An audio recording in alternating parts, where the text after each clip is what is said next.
I just want to shift to the Manhattan DA's office and touch on that for a moment. Obviously, chaos there. Mark Pomerantz and Carrie Dunn abruptly resigned, allegedly because they were mad that Bragg suggested he would not bring charges against Donald Trump. But Bragg has since hired new attorneys onto the case. He insists it is moving forward. First, what did you make of the news when it dropped? And is Bragg just pulling our leg here? Is this investigation dead in the water? Yeah, I do think he's pulling our leg. And I don't appreciate my leg being pulled. So when I first heard of the resignations, I drafted a piece for MSNBC Daily, which has since been published. And the information that we had at that time was there were some rumblings that Pomerantz and Dunn resigned because Bragg was not enthusiastic about pursuing Trump. And then the next development was the New York media tried to use the New York version of the FOIA laws to get Pomerantz and Dunn's resignation letters. And here's what the DA's office said. They said two things. Investigation's ongoing. They said it is, quote, not true that we've abandoned the prosecution against Trump.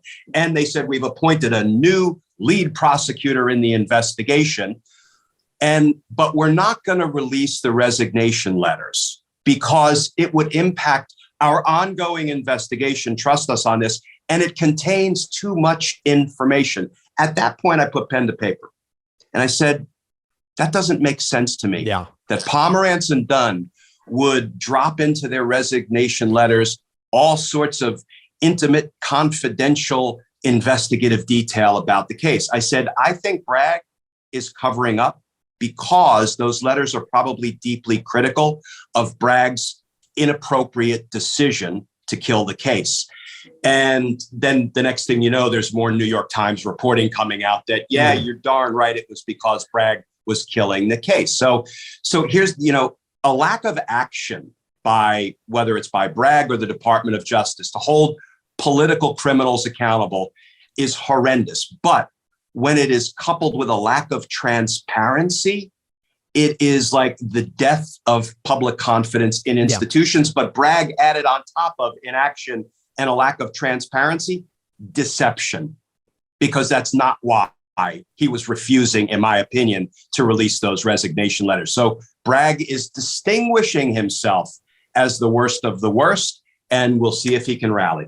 And honestly, I think you hit the nail on the head with the frustration of so many people, including myself, which is the lack of transparency across the board.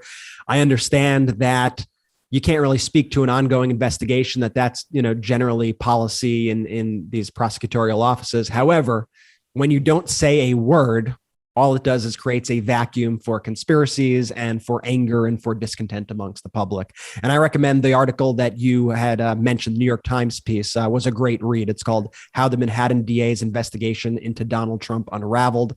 I think it's an important piece that spells out exactly what's happening, at least as far as what we currently know there. And I mean, straight up, it's not great.